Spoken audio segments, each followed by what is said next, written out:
In the sweltering heat of the afternoon, the asphalt shines under the relentless sun. An old car stops abruptly next to a vacant lot, and a man steps out without looking back. In silence, he ties ropes around the legs of a German shepherd, restraining the dog by all four limbs on the hot ground. Across the street, a baby in a stroller watches every move, eyes fixed, hands trembling slightly. The man returns to the car and drives off quickly, leaving a cloud of dust in the still air. A truck screeches to a halt upon seeing the scene, and drivers get out, unsure what to do.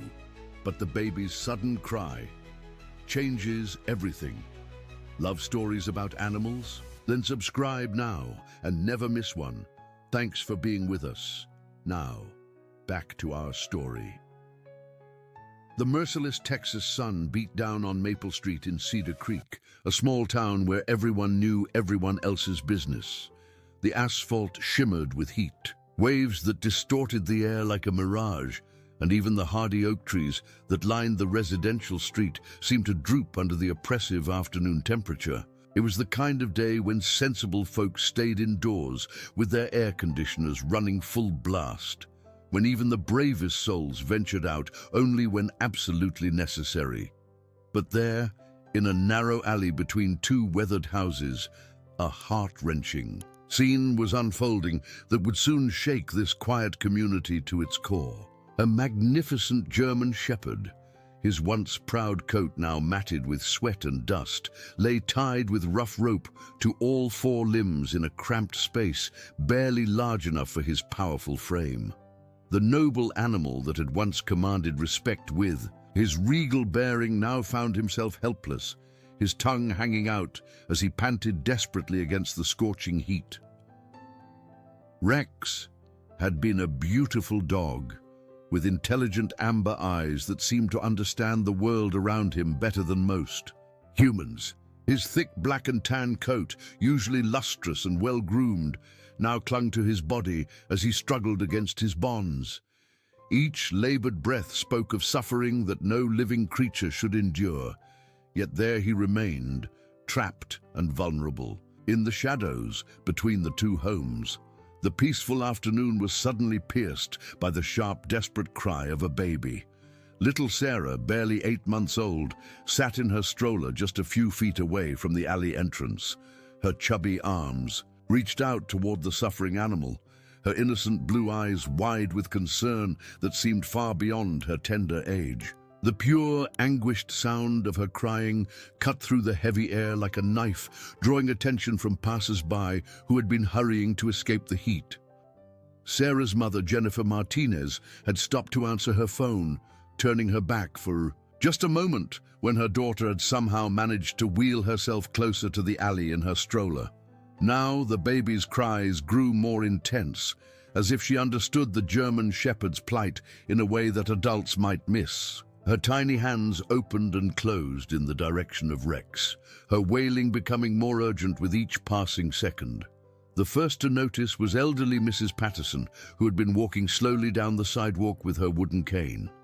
Despite the heat, she wore her usual cardigan, a habit from her childhood in Minnesota that she had never quite shaken even after 30 years in Texas. Her weathered hands gripped her cane tighter as she approached the source of the commotion, her kind eyes immediately taking in both the crying baby and the sight beyond. When her gaze fell upon the German shepherd, Mrs. Patterson's heart nearly stopped.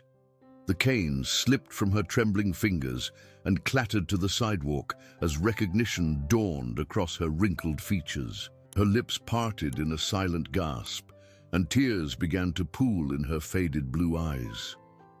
"Rex," she whispered, the name escaping her lips like a prayer she had been holding inside for months. The sound of his name caused the dog's ears to perk up slightly, though his movements remained restricted by the cruel ropes. His amber eyes found hers across the distance, and something passed between them, a connection that spoke of shared memories, of morning walks through the neighborhood, of quiet evenings on the front porch, of a bond that time and separation had not been able to break. Jennifer Martinez finally noticed her daughter's distress and quickly returned to the stroller, but as she prepared to wheel Sarah away from the scene, she too caught sight of the German Shepherd. Her maternal instincts kicked in immediately, not just for her own child, but for the suffering animal before her. "Oh my God," she breathed, pulling out her cell phone. "Someone needs to call animal control. This is terrible." But Mrs. Patterson stepped forward, her voice shaking with emotion. "Wait," she called out, bending to retrieve her cane with trembling hands. "Please wait, that's my Rex. He's my dog." The words hung in the air, like the heat itself, heavy and significant. Jennifer looked between the elderly woman and the bound animal, confusion evident on her face. She had lived in Cedar Creek for 3 years and had never seen Mrs. Patterson with a dog. "Your dog?" Jennifer asked gently, still bouncing little Sarah in an attempt to soothe her continued crying. "Are you sure? I mean, how did he end up here like this?" Mrs. Patterson took a careful step closer to the alley, her cane tapping against the concrete. The memories flooded back to her with startling clarity. Rex as a puppy, bounding through her backyard with endless energy. Rex as a loyal companion during her recovery from hip surgery. Rex disappearing into the night during that terrible storm 4 months ago, never to be seen again, despite her countless searches and posted flyers throughout the neighborhood. "He ran away," she said softly, her voice barely audible above the ambient sounds of the suburban afternoon. "During that big thunderstorm in March, I looked everywhere for him. Posted flyers, called every shelter within 50 miles. I thought I'd never see him again." The German Shepherd whimpered softly at the sound of her voice, trying to lift his massive head despite his constraints. The recognition was mutual and undeniable, though the circumstances of their reunion were far from what Mrs. Patterson had dreamed of during all those sleepless nights of worry. Jennifer felt her heart breaking as she watched the elderly woman struggle with the overwhelming emotions of finding her lost companion in such distressing circumstances. Little Sarah had finally quieted, as if sensing the gravity of the moment, though she continued to reach toward Rex with her tiny hands. "We need to get him loose," Jennifer said decisively, setting the brake on Sarah's stroller. "Mrs. Patterson, do you have any idea who might have done this? Who would tie up a dog like this?" The question hung between them like a challenge, because in a town like Cedar Creek, where neighbors borrowed sugar from each other and everyone attended the same 4th of July barbecue at the park, the idea that someone among them could be capable of such cruelty was almost too much to bear. Before Mrs. Patterson could answer, footsteps approached from behind them. Jake Thompson, a 19-year-old who lived 3 houses down from the alley, had been drawn by the commotion. His dark hair was damp with sweat from his job at the local hardware store, and his work boots left small clouds of dust with each step. "What's going on here?" Jake asked, his voice carrying a note of concern that seemed genuine. But when his eyes fell upon the German Shepherd, something flickered across his features. Surprise, recognition, perhaps even guilt. Mrs. Patterson turned to face the young man, her grief-stricken expression searching his face for answers. "Jake, have you seen anything unusual in this alley? Someone has tied up my Rex, and I need to know who would do such a thing." Jake's Adam's apple bobbed as he swallowed hard, his gaze darting between the elderly woman, the young mother, and the bound dog. The weight of unspoken knowledge seemed to press down on his shoulders like the oppressive heat itself. The moment stretched between them, pregnant with possibility and dread, as little Sarah's soft coos provided an innocent soundtrack to what was clearly about to become a much more complicated situation than any of them had initially realized. The silence that followed Mrs. Patterson's question seemed to stretch on forever, broken only by the distant hum of air conditioners and the occasional car passing on the main road. Jake Thompson shifted his weight from one foot to the other, his work boots scraping against the concrete sidewalk as beads of sweat formed on his forehead, despite the shade cast by the old elm trees. Jake began, then stopped himself, glancing nervously at the German shepherd who was watching him with those intelligent amber eyes. I haven't really been paying attention to what goes on back there. I've been working double shifts at Henderson's Hardware all week. Jennifer Martinez studied the young man's face carefully, her maternal instincts telling her there was more to his hesitation than simple ignorance.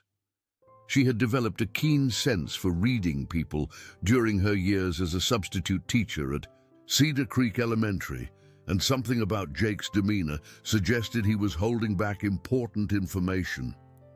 "Jake," she said gently, bouncing little Sarah, who had begun to fuss again in her stroller, "if you know anything at all that might help us understand how Rex ended up here, it could make all the difference.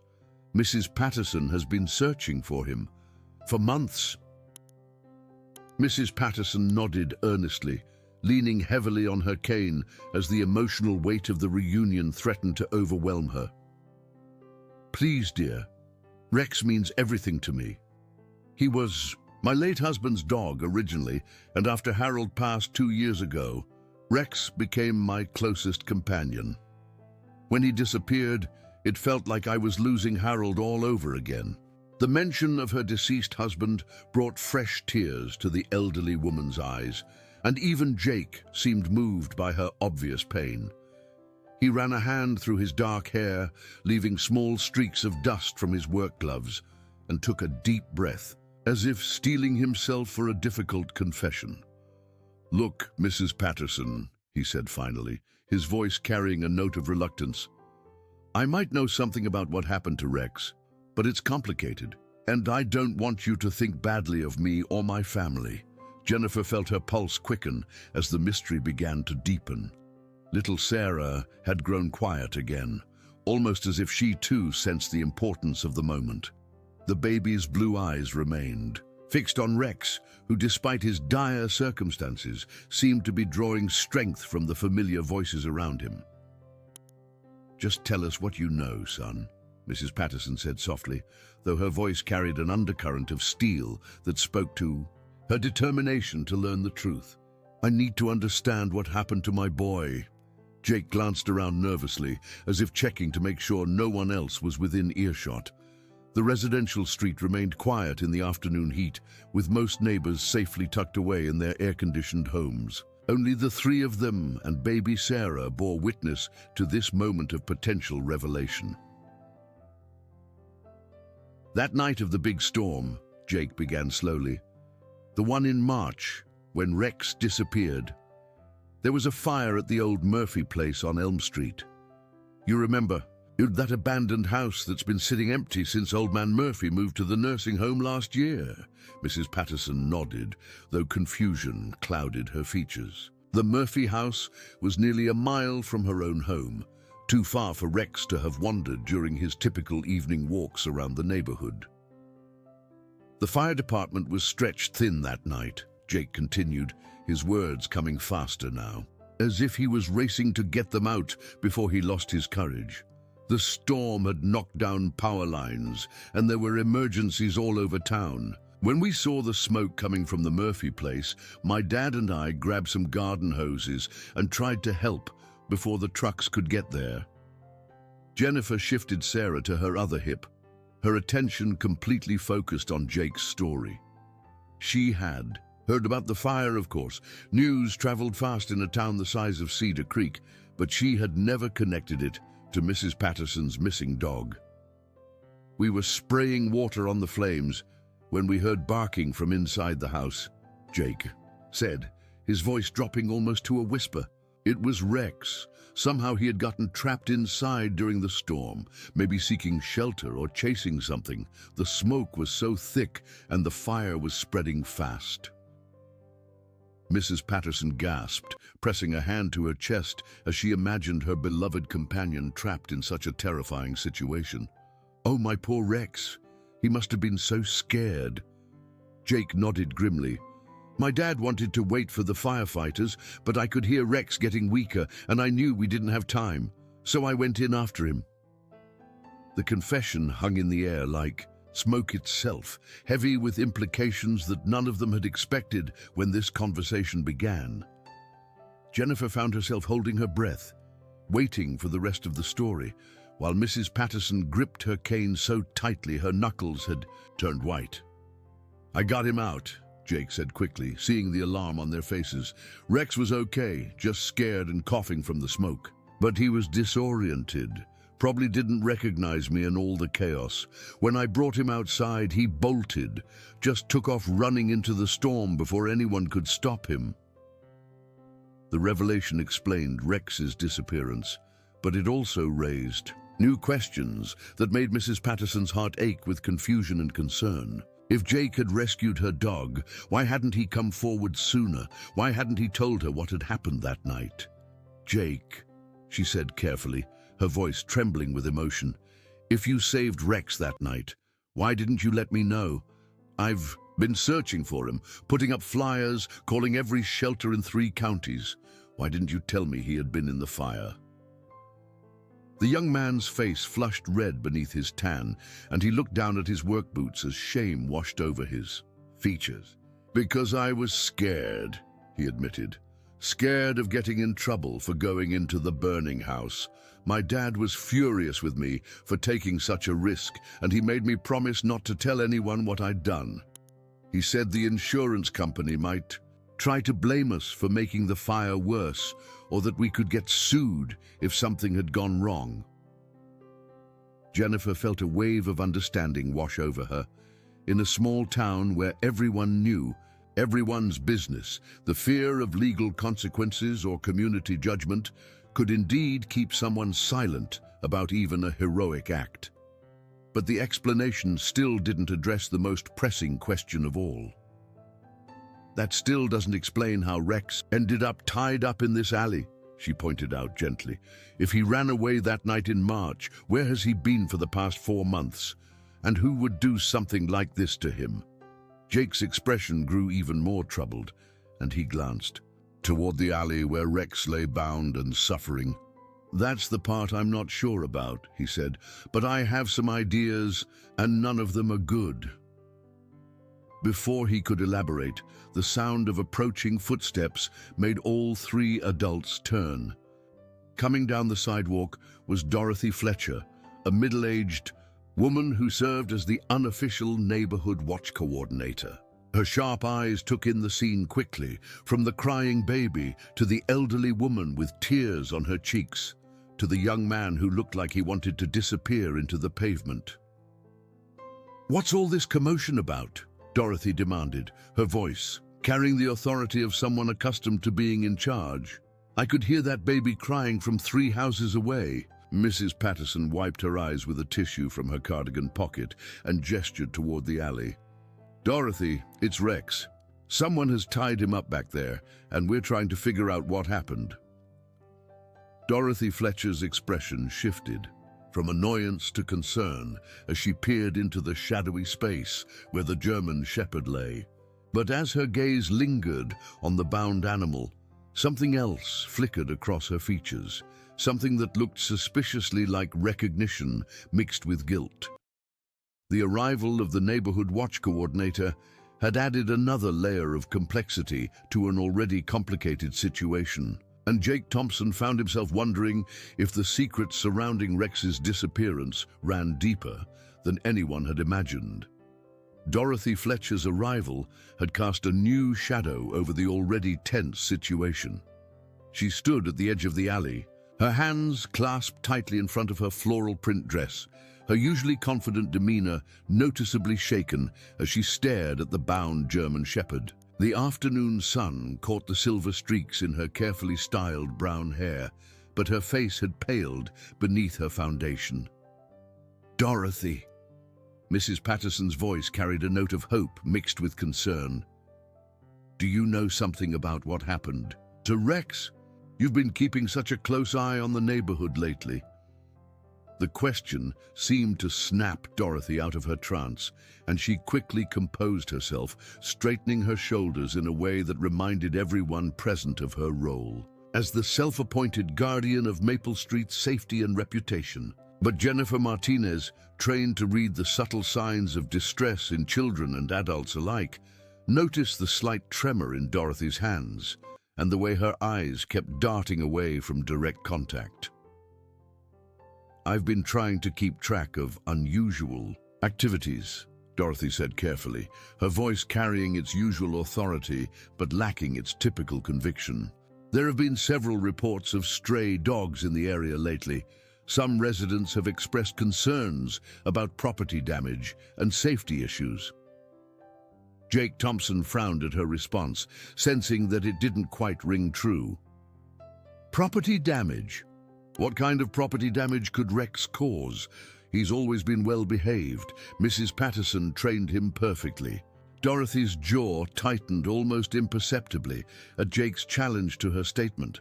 She had built her reputation in Cedar Creek on being the person who knew everything that happened in their small corner of the world. The one neighbors called when they wanted information or needed someone to intervene in delicate situations. The role had given her a sense of purpose since her divorce 3 years earlier, filling the void left by her children's departure for college and her ex-husband's betrayal. "Well," she said, her tone becoming more defensive, "there have been complaints about garbage cans being knocked over, flower beds being dug up, that sort of thing. Some people were getting quite upset about it." Mrs. Patterson's expression grew troubled as she processed this information. "Rex would never behave like that. He's gentle and obedient.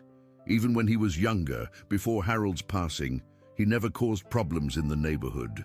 Little Sarah had begun to fuss again in her stroller, reaching her chubby arms toward the alley where Rex lay suffering in the heat.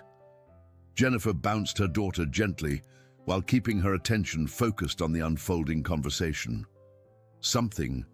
But Dorothy's explanation felt incomplete, as if important details were being deliberately omitted. "Dorothy," Jennifer said diplomatically, "I'm wondering if you might have seen Rex during the past few months. Mrs. Patterson has been searching for him since March, and Jake just told us about rescuing him from the fire.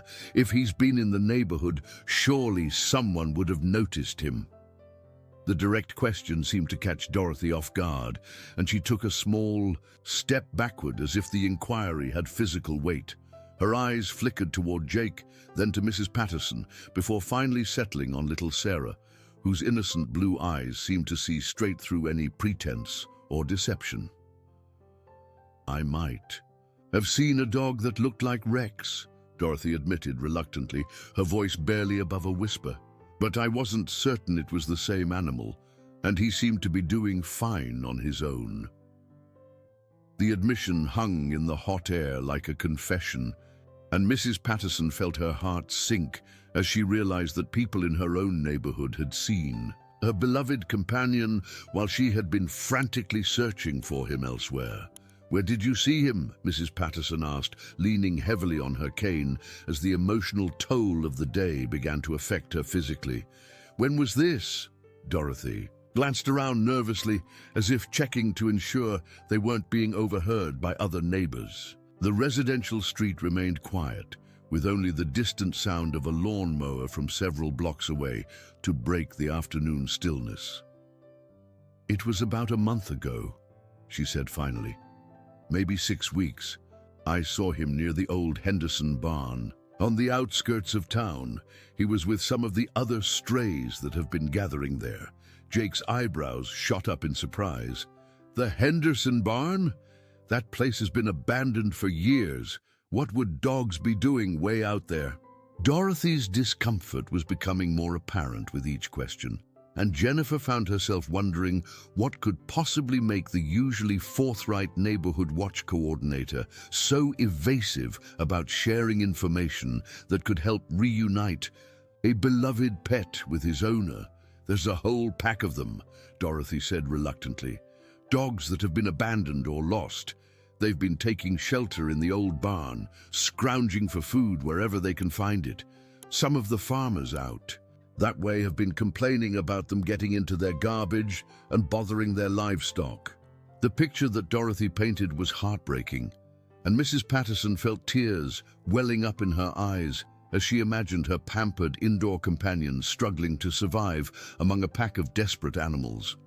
Rex had always been well-fed and loved, sleeping on his special bed in her living room and receiving regular visits to the veterinarian. The thought of him hungry and frightened in an abandoned barn was almost too much to bear. "Why didn't you tell me?"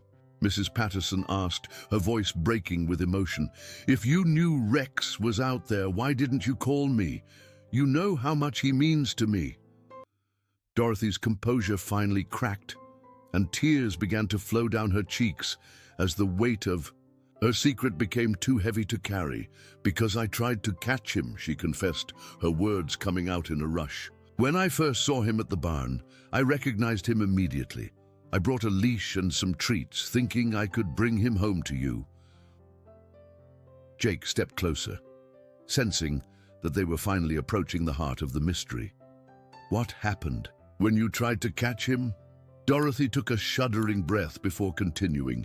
"He wouldn't come to me. Rex has always been friendly toward me in the past, but something had changed.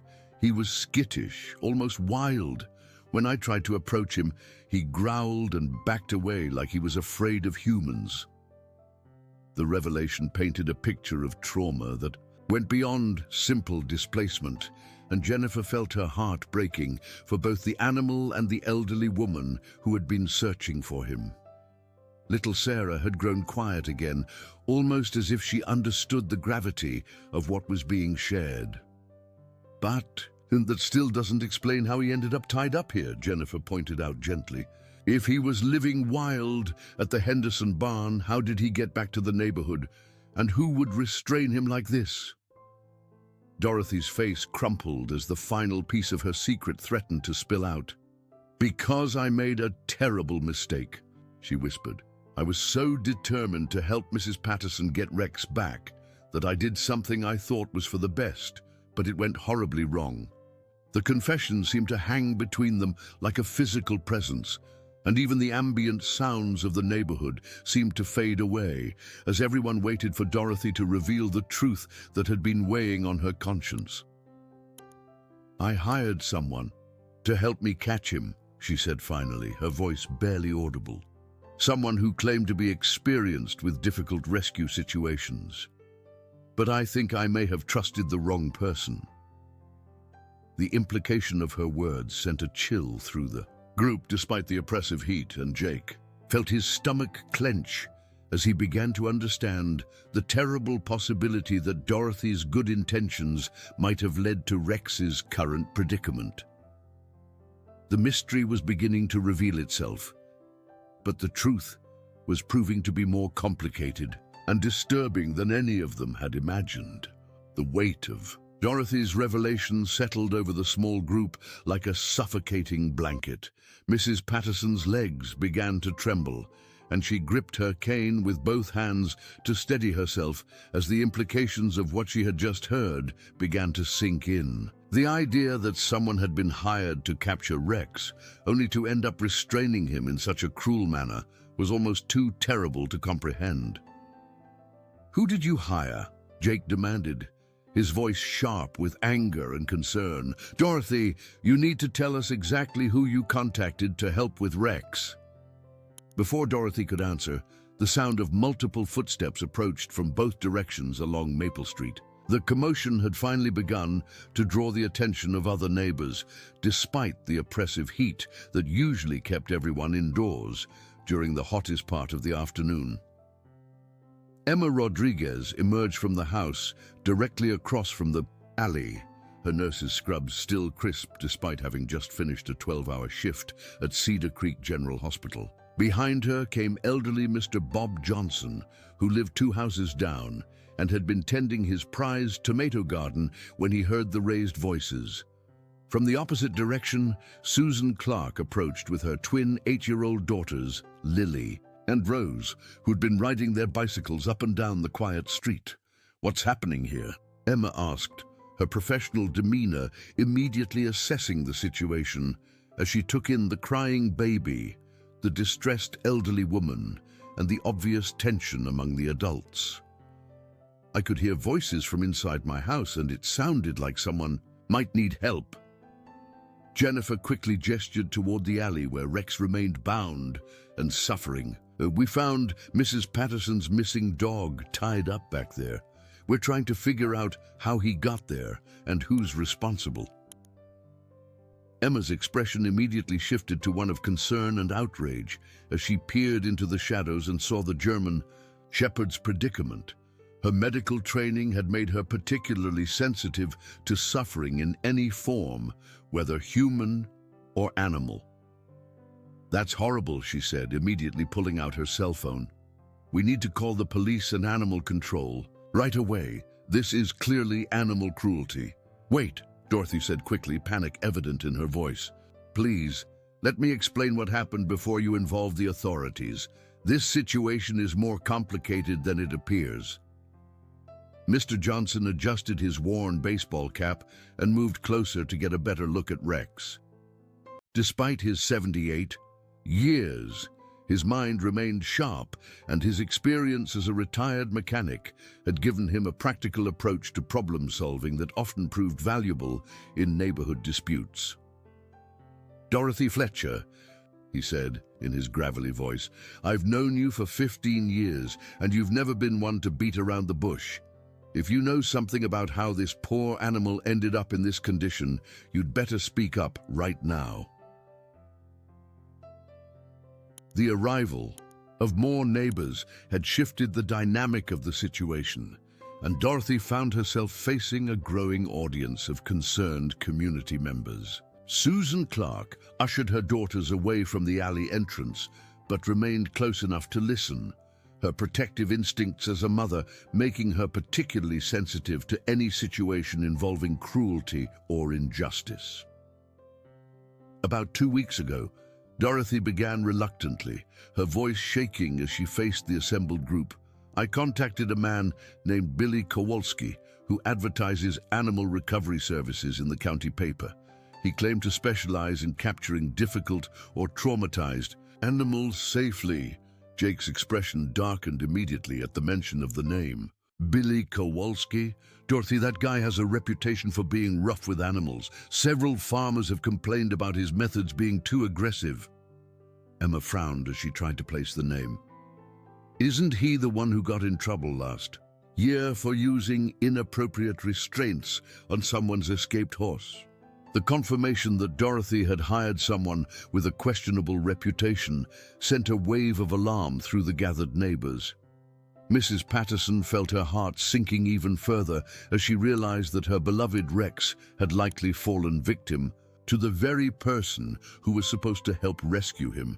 "I didn't know about his reputation," Dorothy protested, tears streaming down her face. "He seemed professional when I spoke to him on the phone. He said he had experience with traumatized dogs and that he could bring Rex back safely."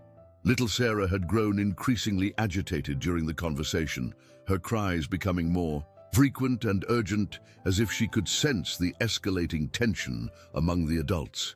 Jennifer rocked her daughter gently while trying to process the disturbing turn the situation had taken. "Dorothy," Mrs. Patterson said softly, her voice heavy with hurt and confusion, "when did Kowalski capture Rex? And why didn't you tell me immediately when it happened?"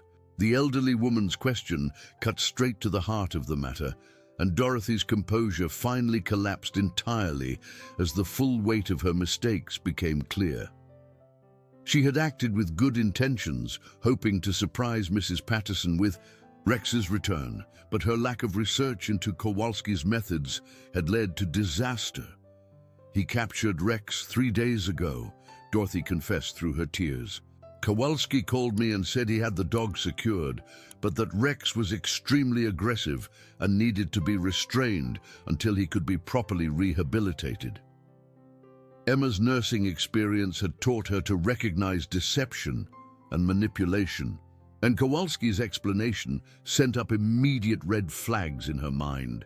"That doesn't make any sense," she said firmly. "Professional animal rescuers don't restrain animals like this. They use proper containment facilities and humane methods." Mr. Johnson nodded in agreement, his weathered face set in grim lines. "Sounds like this Kowalski fellow was feeding you a line of bull, Dorothy. No legitimate animal professional would leave a dog tied up in an alley like this, especially in this heat." The growing consensus among the neighbors that Dorothy had been deceived by an unscrupulous individual made her feel even worse about her role in Rex's suffering. She had prided herself on being a careful and informed person, someone others could count on to make good decisions for the community's welfare.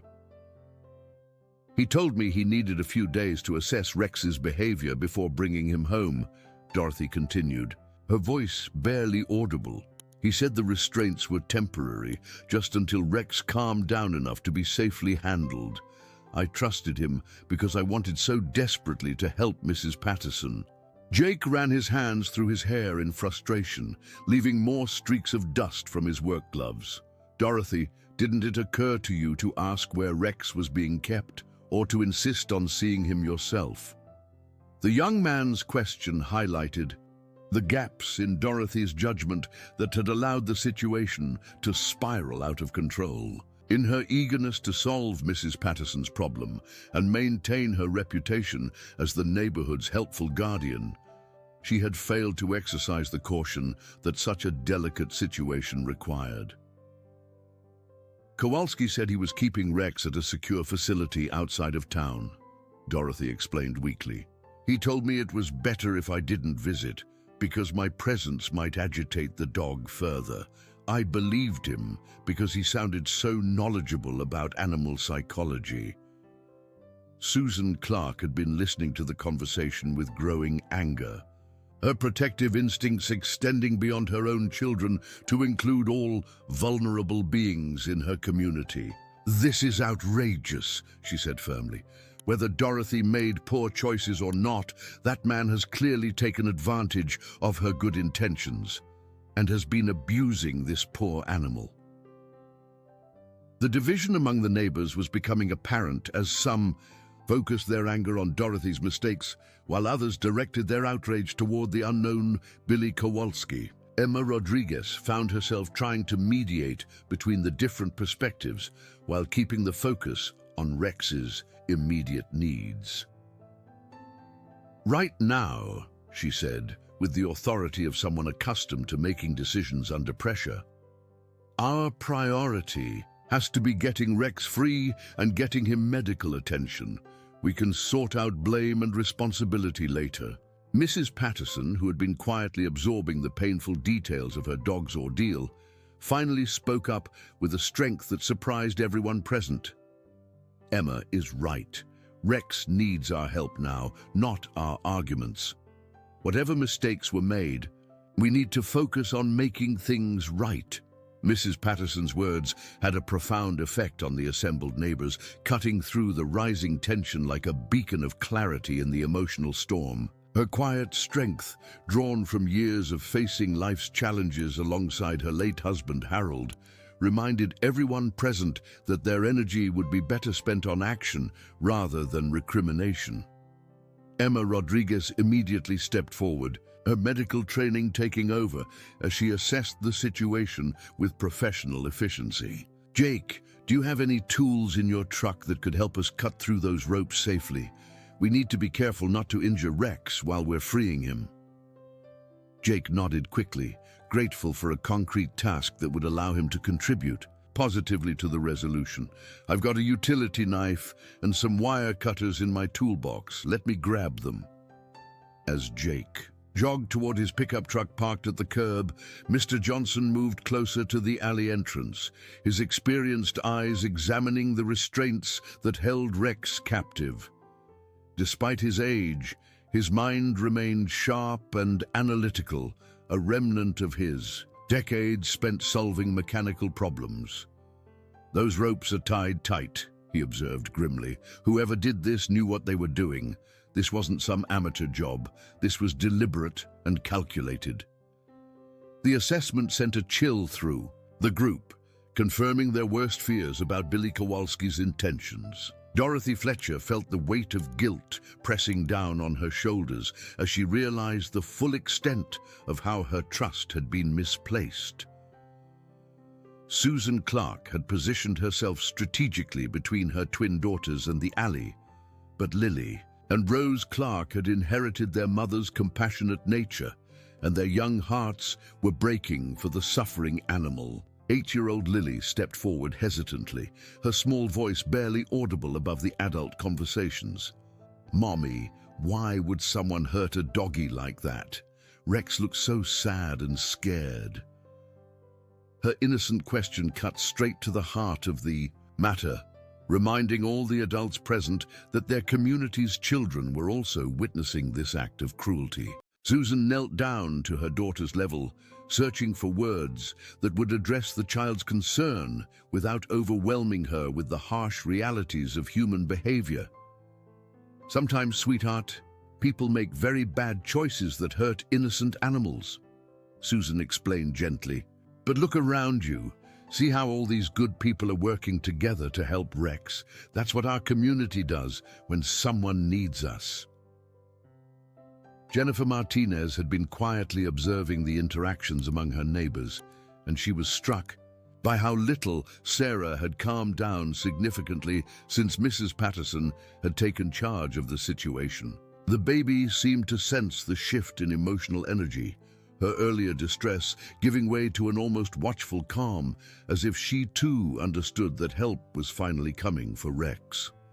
Jake returned from his truck with a small toolbox, his face set with determination. "I've got everything we need to cut him loose safely, but we need to be careful. Rex might bolt again once he's free, especially if he's as traumatized as Dorothy described." Emma nodded in agreement, her nursing experience extending to emergency animal care through her volunteer work with the local animal shelter. "Mrs. Patterson, do you think Rex will still respond to your voice? If we can keep him calm while Jake cuts the ropes, it'll be much safer for everyone." Mrs. Patterson took a deep breath, steeling herself for what might be an emotionally overwhelming reunion with her beloved companion. She had dreamed of finding Rex for months, but never under circumstances like these. The thought that he might not recognize her or might be too traumatized to trust her was almost too painful to bear.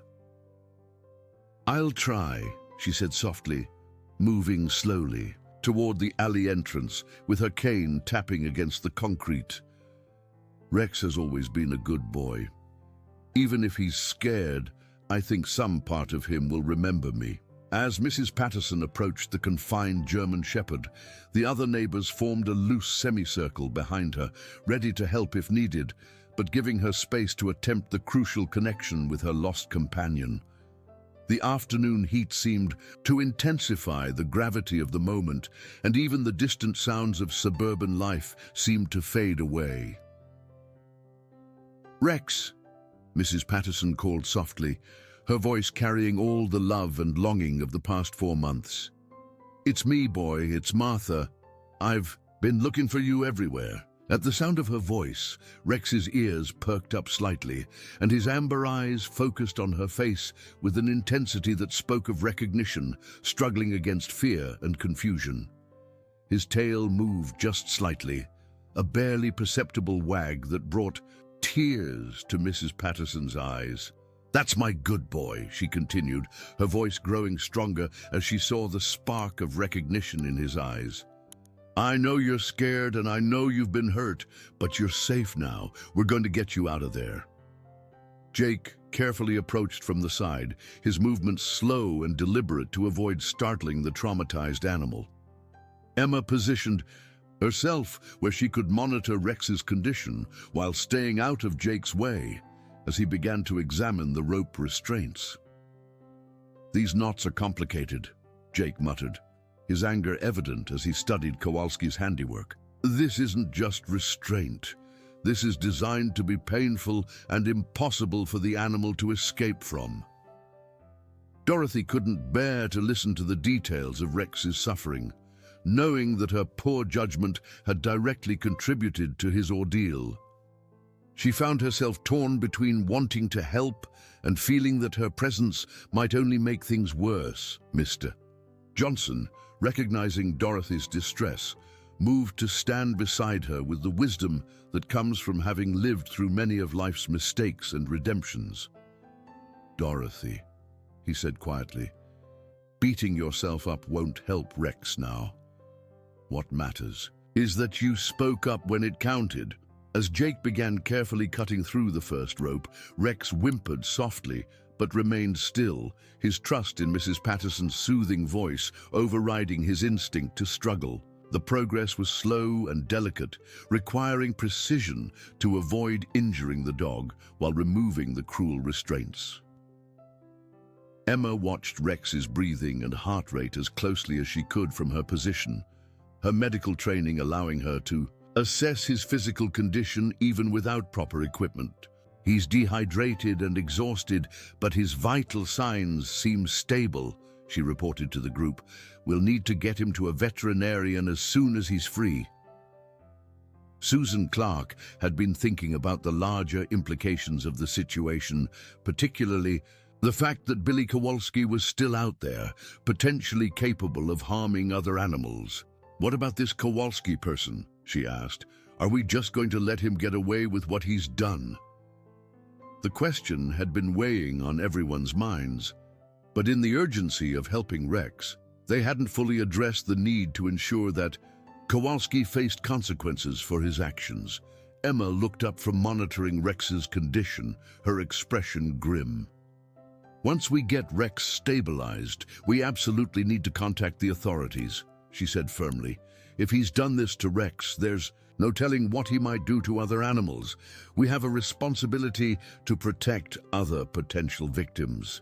Jake had successfully cut through the second rope, and Rex's front legs were now free, though he remained lying still under Mrs. Patterson's gentle encouragement. The physical relief was evident in the dog's posture, but the psychological trauma would take much longer to heal. "We're almost there, boy," Mrs. Patterson whispered, tears streaming down her face as she watched her beloved companion slowly regain his freedom. "Just a little bit more, and then we're going home." The word home seemed to resonate with Rex in a way that surprised everyone present. His tail wagged more noticeably, and he attempted to lift his head toward Mrs. Patterson's voice, a gesture that spoke volumes about the enduring bond between them, despite everything he had endured. As Jake prepared to cut the final restraints, the assembled neighbors found themselves united in a way that went beyond their shared concern for Rex.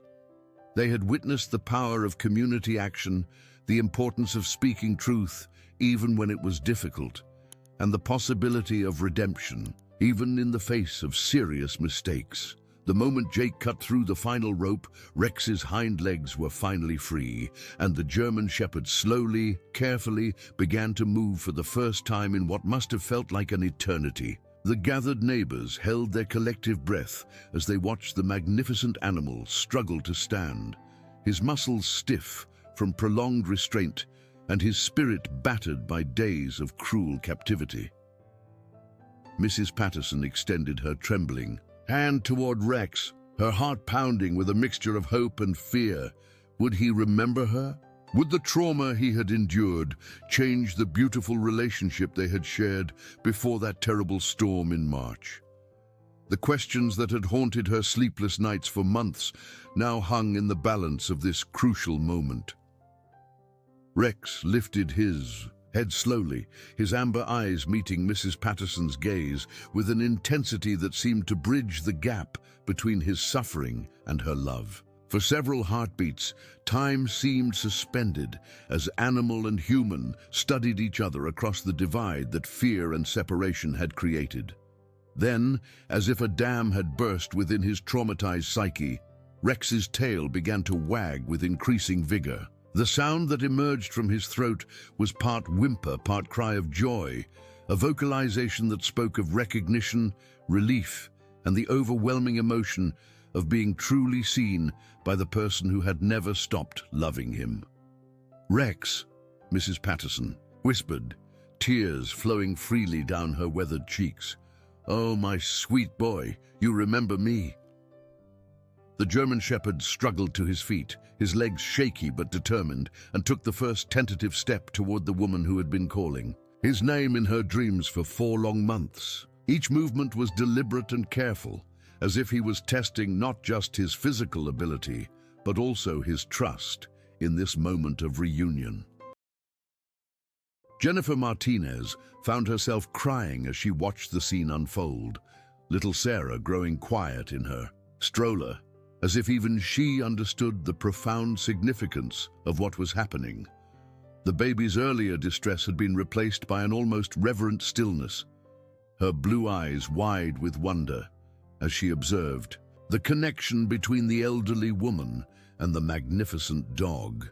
Jake stepped back respectfully, his utility knife forgotten in his hand, as he witnessed something that transcended the simple reunion of pet and owner.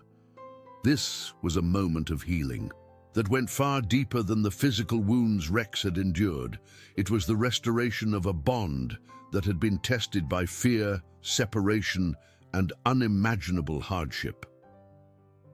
Emma Rodriguez, with her medical training and her experience with trauma victims, recognized the psychological significance of what was taking place. She had seen human patients struggle with trust after traumatic experiences, and watching Rex overcome his fear to approach Mrs. Patterson represented a triumph of love over trauma that brought tears to her eyes. "Take your time, boy," Mrs. Patterson said softly, remaining perfectly still as Rex slowly closed the distance between them. "I'm not going anywhere. I've been waiting for you to come home." Rex took another step, then another, his confidence growing with each movement as his body remembered the freedom of voluntary motion. The afternoon sun caught the highlights in his black and tan coat, and despite the ordeal he had endured, his natural dignity began to reassert itself with each passing moment. Dorothy Fletcher watched from the edge of the group, her heart breaking, with a combination of joy for Mrs. Patterson and Rex, and overwhelming guilt for her role in prolonging their separation. She had acted with good intentions, but her poor judgment had caused additional suffering for the very beings she had hoped to help. When Rex finally reached Mrs. Patterson, he didn't immediately rush into her arms as he might have done before his traumatic experiences.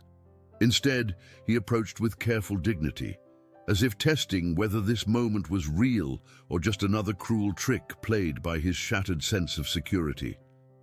Mrs. Patterson understood instinctively that Rex needed to set the pace for their reunion. She remained still, speaking in the gentle, loving tones that had always been their special language, letting him decide when and how to re-establish their physical connection. "I know you've been through terrible things," she whispered to him. "I know you're scared and hurt, but you're safe now, my beautiful boy. You're safe and you're loved, and nothing will ever separate us again." The words seemed to unlock something deep within Rex's traumatized psyche. He stepped closer, close, enough that Mrs. Patterson could feel his warm breath on her hand. Then, in a moment that would be etched in the memory of everyone present, he gently pressed his head against her palm, in the same gesture of affection he had offered countless times before his disappearance. The contact broke whatever remaining walls Rex had built around his heart. His tail began wagging with genuine enthusiasm, and he moved closer to Mrs. Patterson, allowing her to stroke his head and neck with the gentle touches he had missed so desperately during his months of fear and uncertainty. "That's my good boy," Mrs. Patterson sobbed, her words barely intelligible through her tears of joy. "That's my sweet, brave, wonderful boy. You found your way back to me." But it was little Sarah who provided the moment that would transform not just this reunion, but the entire community's understanding of compassion and healing. The 8-month-old baby, who had been quietly observing from her stroller, suddenly reached out with both her tiny hands in Rex's direction, making the soft, cooing sounds that babies use to express wonder and delight. Rex noticed the baby's gesture, and something extraordinary happened. Despite everything he had endured, despite the fear and trauma that had made him wary of human contact, the German Shepherd slowly approached the stroller. His tail wagged gently as he moved closer to Sarah, his natural gentleness with children overriding any residual anxiety. Jennifer held her breath as Rex positioned himself carefully beside the stroller, lowering his massive head so that little Sarah could reach him with her tiny fingers. The baby's delighted giggles filled the air as she gently patted Rex's fur, her innocent joy creating a moment of pure magic that seemed to heal not just Rex's wounded spirit, but the hearts of everyone present. "Look at that," Mr. Johnson said, softly, his gruff voice thick with emotion. "That dog's been through hell, but he still knows how to love." The sight of Rex's gentle interaction with baby Sarah created a ripple effect throughout the gathered neighbors. Susan Clark's twin daughters, Lily and Rose, stepped forward hesitantly, their mother's protective instincts warring with her recognition that this was a moment of profound healing for everyone involved.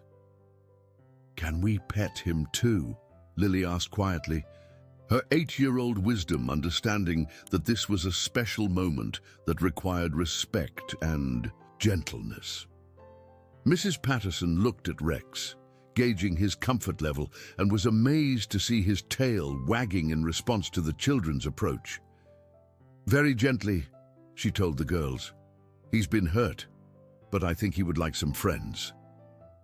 As Lily and Rose carefully stroked Rex's sides, their mother watching closely for any signs of stress, the German Shepherd seemed to draw strength from their innocent affection. The healing power of unconditional love, offered freely by children who saw only a beautiful animal in need of comfort, worked its magic on his traumatized spirit. Dorothy finally found the courage to approach the group, her face streaked with tears of remorse and relief. "Mrs. Patterson," she said hesitantly, "I am so sorry for what happened. I wanted to help, but I made everything worse." Mrs. Patterson looked up from where she was kneeling beside Rex, her hand resting on his head as he continued to accept gentle pets from the children. The anger and blame that Dorothy had feared were nowhere to be found in the elderly woman's expression. "Dorothy," Mrs. Patterson said with a strength that surprised everyone, including herself, "you made a mistake, but your heart was in the right place. What matters now is that Rex is safe and that we work together to make sure this never happens to another animal." The forgiveness in Mrs. Patterson's words created the final piece of healing that the community needed. As Rex basked in the attention and love of his reunited family and new friends, the neighbors began to understand that they had witnessed something far more significant than a simple rescue. They had experienced the transformative power of compassion, forgiveness, and the unbreakable bonds that connect all living beings.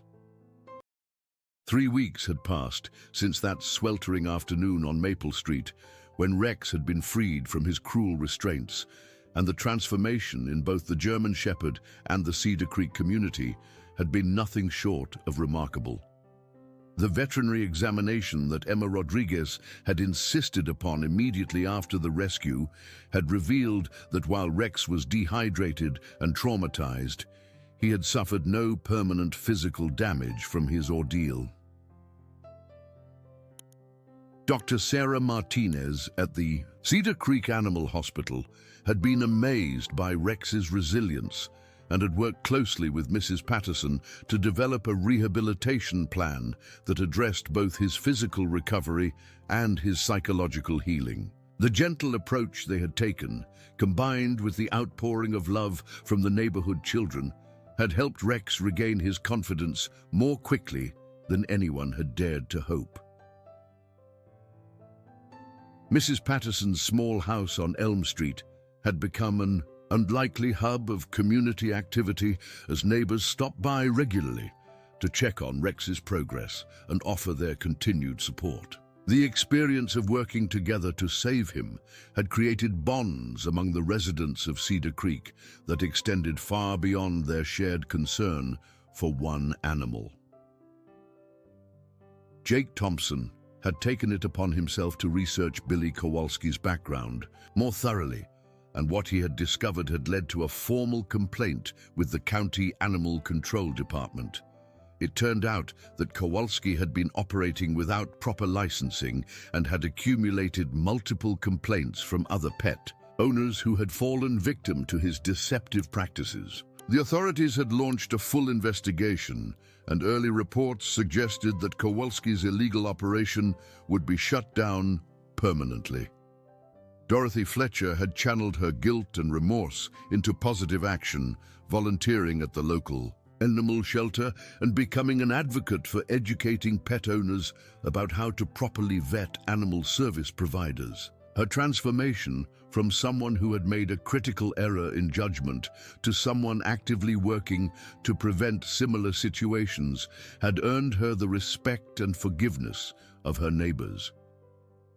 The most remarkable change, however, had been in Mrs. Patterson herself. The trauma of nearly losing Rex, combined with the overwhelming support she had received from her community, had awakened something within her that had been dormant since her husband Harold's passing 2 years earlier. She had begun to see possibilities beyond the quiet, solitary life she had been living. On this particular morning, Mrs. Patterson stood in her backyard watching Rex play with a tennis ball, his movements fluid and joyful as his recovery continued. The sight of his happiness filled her heart with a contentment she hadn't experienced in years, but it also sparked an idea that had been growing in her mind for weeks. Jennifer Martinez appeared at the back gate, pushing little Sarah in her stroller for their daily visit. The baby had developed a special bond with Rex, and her delighted giggles whenever she saw him had become one of the highlights of Mrs. Patterson's day. "Good morning, Mrs. Patterson," Jennifer called out cheerfully. "Sarah has been asking to see Rex all morning, well, in her own baby way, of course." Mrs. Patterson smiled as she opened the gate to welcome them into the yard. Rex immediately bounded over to greet his young friend, his tail wagging enthusiastically as Sarah reached out to pat his head with her tiny hands.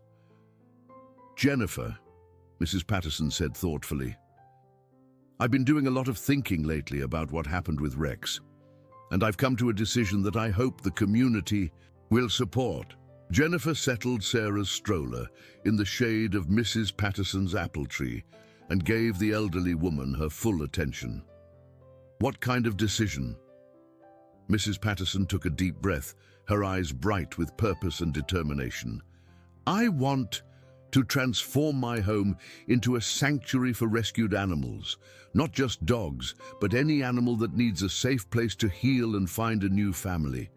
I have the space, I have the time, and after what Rex went through, I feel called to help prevent other animals from suffering the same fate." The announcement was both surprising and perfectly logical, and Jennifer found herself smiling as she considered the beautiful symmetry of Mrs. Patterson's plan. The woman who had suffered through months of separation from her beloved companion was now prepared to open her heart and home to other animals in need. "That's a wonderful idea," Jennifer said warmly. "Have you thought about how you would manage something like that? It would be a big undertaking."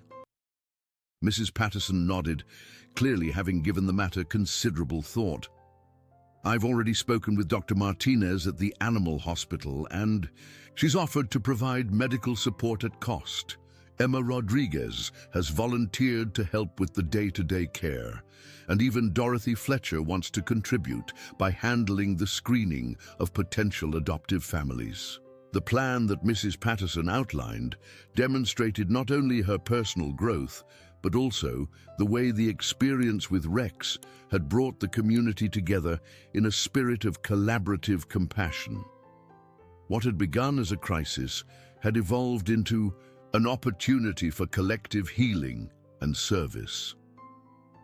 Jake Thompson appeared around the corner of the house, his work clothes replaced by weekend casual attire, carrying a toolbox and what appeared to be building plans.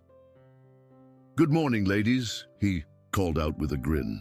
"Mrs. Patterson, I've got those blueprints for the dog runs and the renovation of your garage into a proper animal care facility."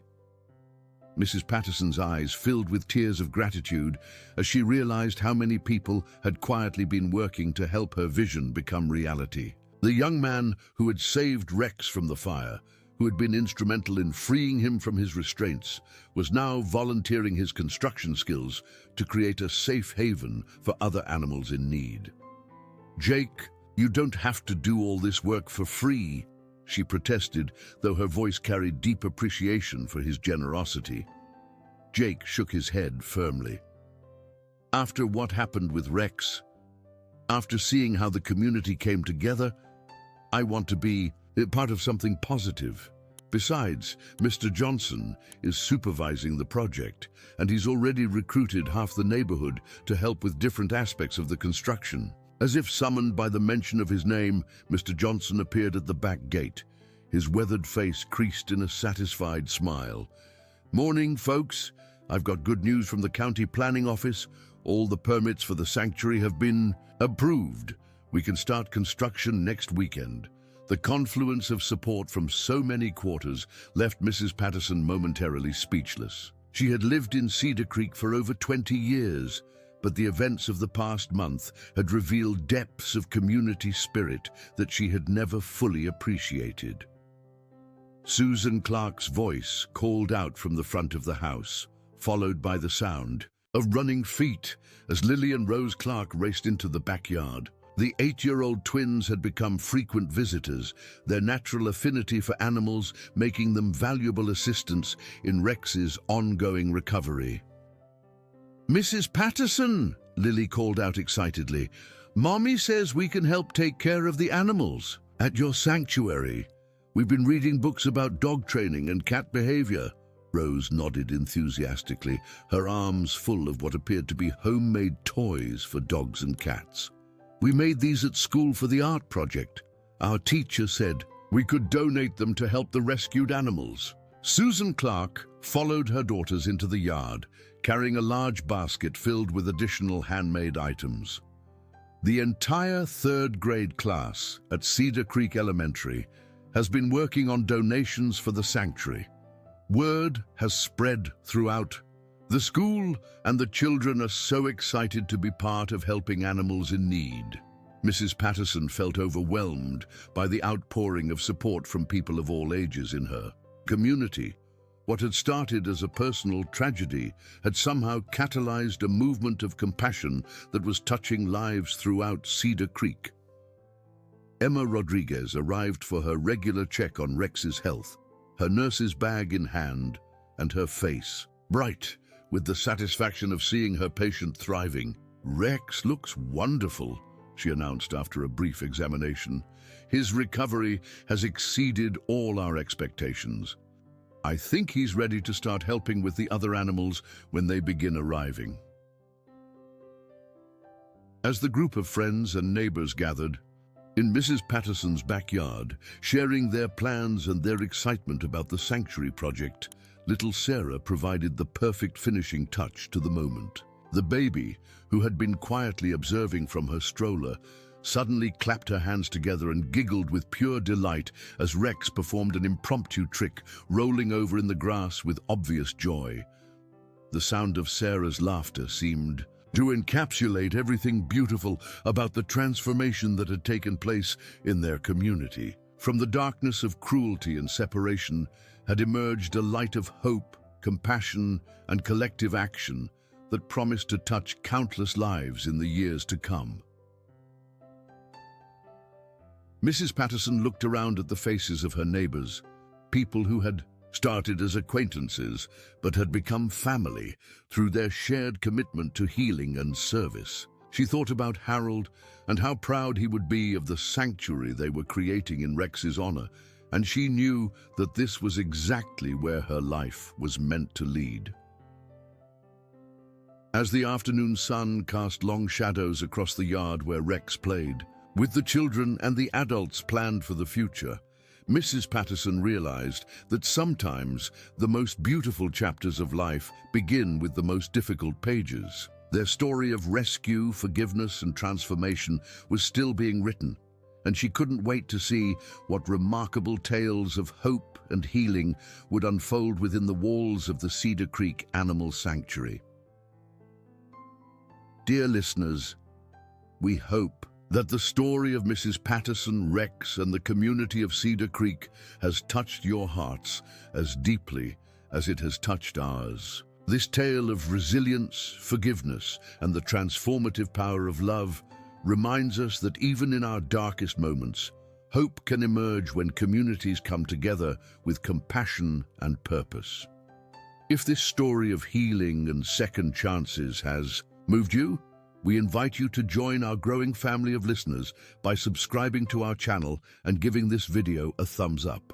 Every day, we bring you unique stories that explore the complexity of human relationships, the bonds between people and animals, and the extraordinary ways that ordinary communities can create extraordinary change. Share your thoughts about Mrs. Patterson's journey in the comments below. We read every single one and love hearing how these stories resonate with your own experiences. Don't miss our upcoming stories of hope, transformation, and the beautiful connections that make life meaningful. Until next time, remember that every act of kindness, no matter how small, has the power to change the world.